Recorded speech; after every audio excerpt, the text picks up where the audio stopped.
Hi friends, welcome back to Telugu వంటలు.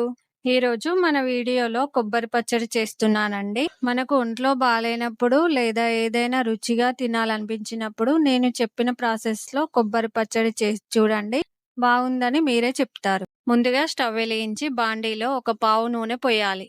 ఇప్పుడు దాంట్లో 5 కట్ చేసిన మిర్చీలను వేసి వేయించుకోవాలి. తర్వాత 2 ఎండుమిర్చీలను వేసి వేయించుకోవాలి.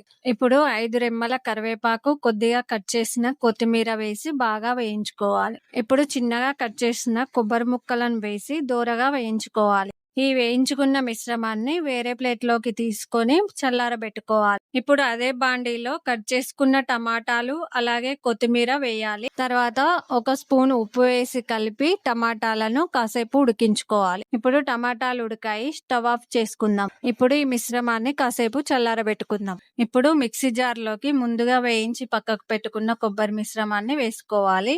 అలాగే వెల్లుల్లి, జీలకర్ర వేసి వీటిని మిక్సీ పట్టుకోవాలి. ఇలా మిక్సీ పట్టుకున్న తర్వాత దీంట్లోనే ఉడికించి పక్కకు పెట్టిన టమాటా మిశ్రమాన్ని వేసి మెత్తగా గ్రైండ్ చేసుకోవాలి. ఇలా మెత్తగా గ్రైండ్ చేసుకున్న తర్వాత స్టవ్ వెలిగించి బాండీలో 1 పావు నూనె పోయాలి. నూనె వేడైన తర్వాత 2 ఎండుమిర్చీలు, 1 స్పూన్ ఆవాలు, కొంచెం శనగపప్పు, 2 రెమ్మల కరివేపాకు వేసి బాగా వేయించుకోవాలి. వేగిన తర్వాత 1 స్పూన్ ఉప్పు అలాగే పసుపు వేసి కలిపి స్టవ్ ఆఫ్ చేయాలి. ఇప్పుడు ఈ పోపులో మనం మెత్తగా గ్రైండ్ చేసుకున్న కొబ్బరి పేస్టును వేసి బాగా కలుపుకోవాలి.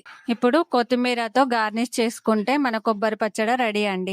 ఈ కొబ్బరి పచ్చడి దోశలోకి గానీ, అన్నంలోకి గానీ, చపాతీలోకి గానీ కాంబినేషన్ బాగుంటుందండి.